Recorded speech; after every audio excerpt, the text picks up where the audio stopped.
You ever walk into a place and feel like you don't exist?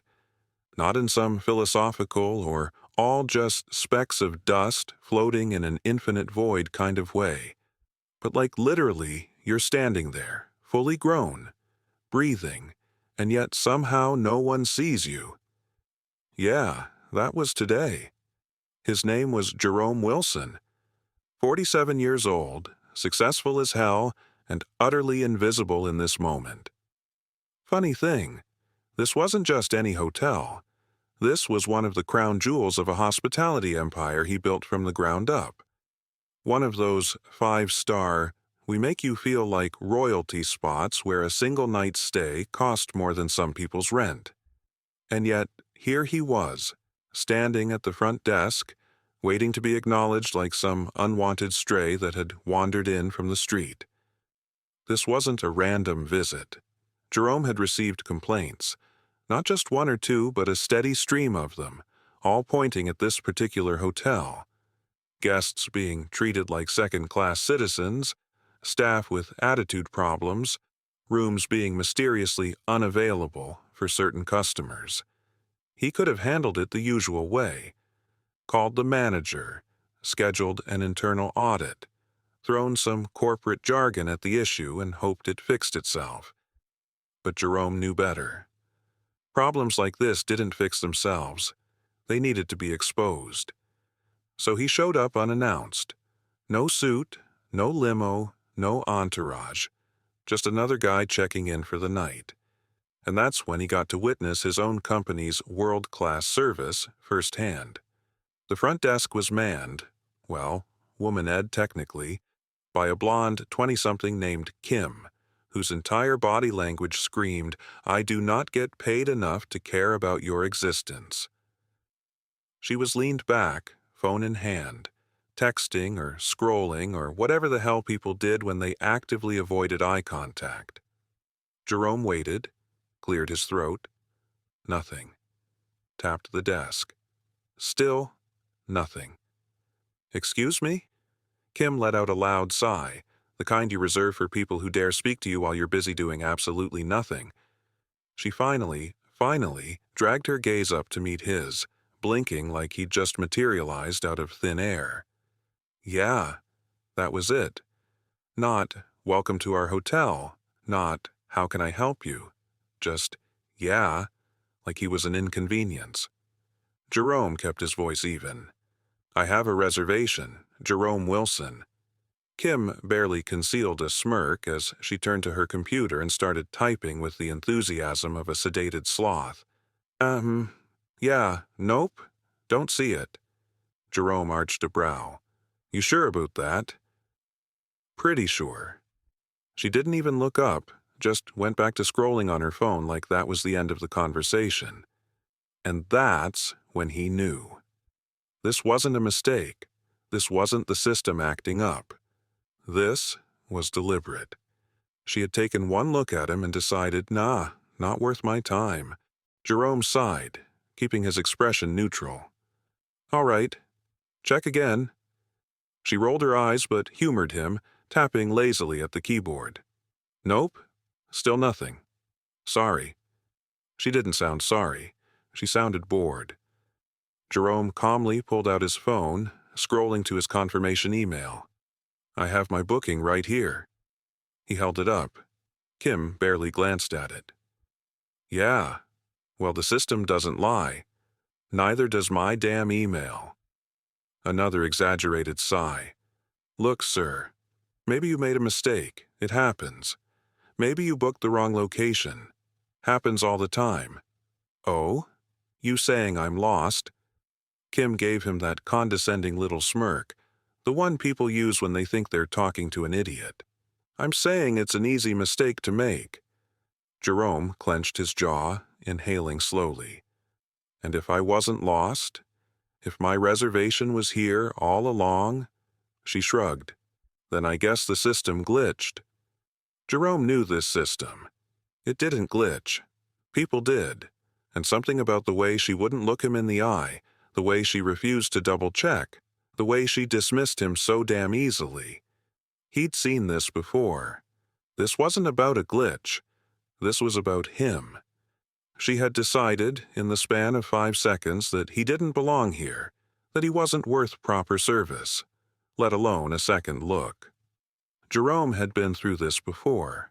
The silent rules of customer service, where certain people's mistakes get corrected and others conveniently ignored. Usually, he let this kind of thing slide. Pick your battles, right? But today? Oh, today was different. Jerome pulled out his second phone, the one with full access to the internal system. He tapped in his credentials, and sure enough, there was his reservation. Booked, confirmed. And then, because curiosity got the better of him, he checked the activity log. Reservation, manually deleted. Deleted by Kim, front desk clerk. Bingo. Jerome glanced up at her name tag, suppressing a smirk. Kim. She hummed, tapping away on her phone again. What happens when you delete a reservation? She barely looked up. Oh, it just removes it from the system. No big deal. Jerome nodded. And who has the ability to do that? Kim shrugged. Only front desk staff, obviously. Like yourself. Yeah. Why? Jerome tapped his screen one last time, pulled up the log, and turned the phone around. Her eyes flickered to the screen, and for the first time tonight she actually looked nervous. Because there it was. Her name, right next to the deletion. Kim swallowed hard, her face losing a little color. Jerome leaned in slightly, lowering his voice. So, tell me, Kim, why the fuck did you delete my reservation? Her mouth opened and closed, but no words came out. For the first time all night, she looked completely speechless. Jerome smirked. Oh, this was going to be one hell of a night.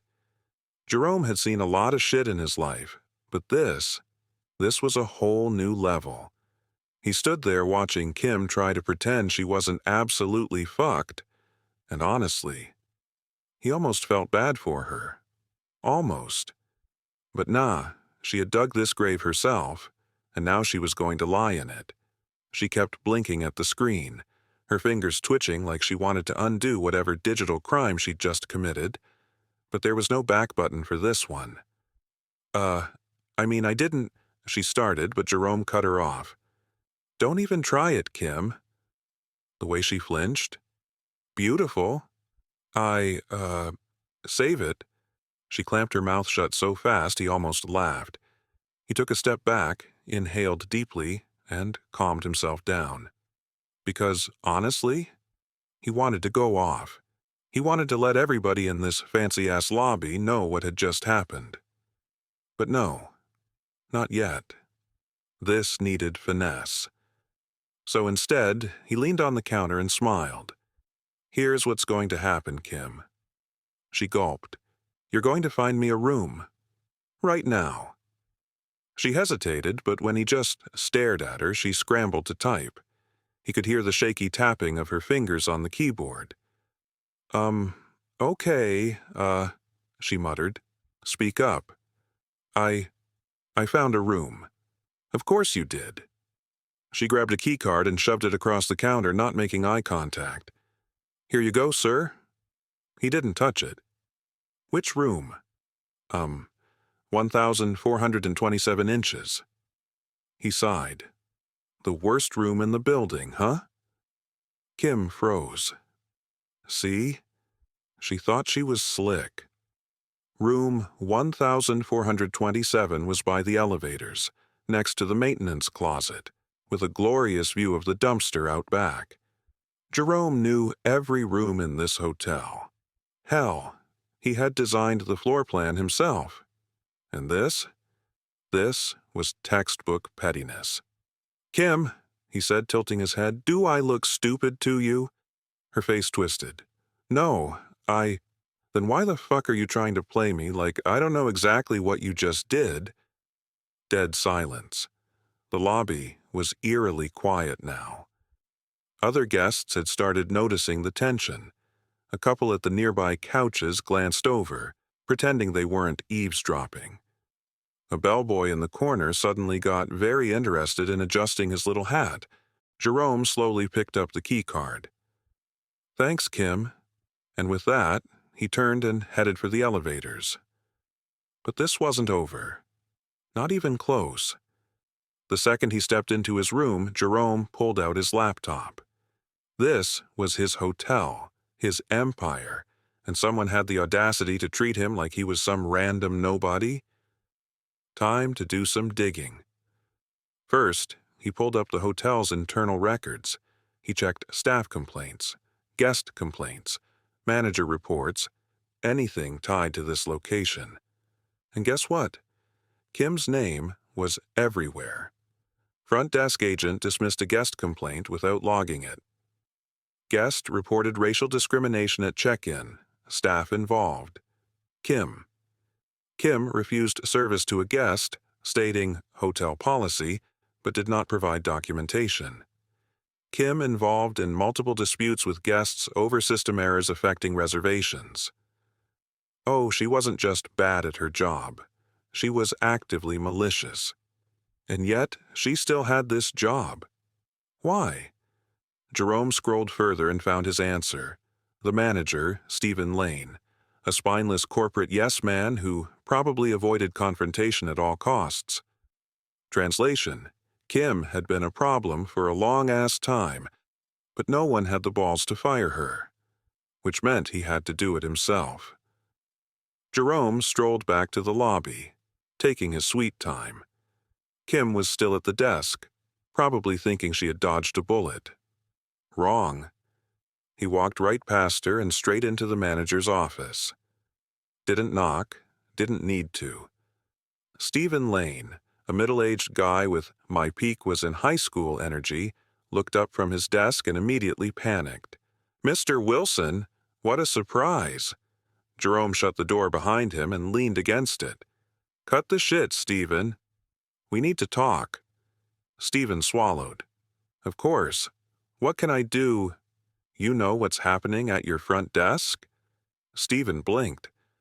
Well, I think everything is..." "Wrong answer." Jerome crossed his arms. "I just had my own reservation deleted by one of your employees." Stephen turned pale. What? Who?" Jerome grinned. "Take a wild guess."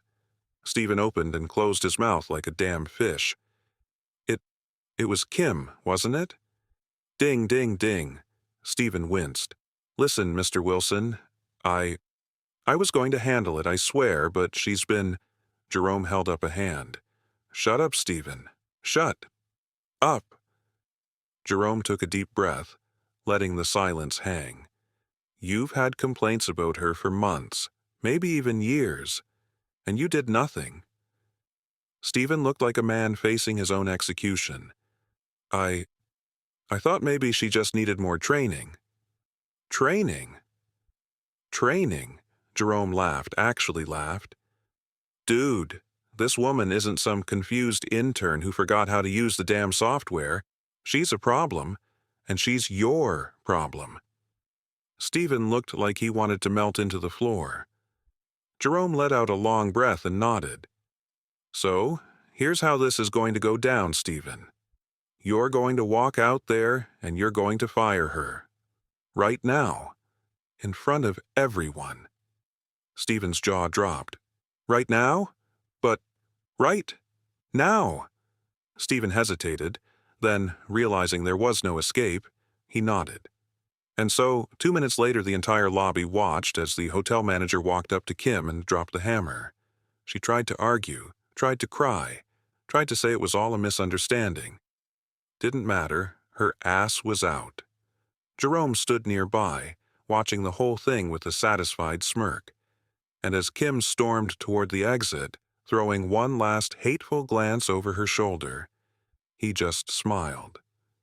Because tonight, justice had been served. And the best part, she still had no idea who the fuck he really was.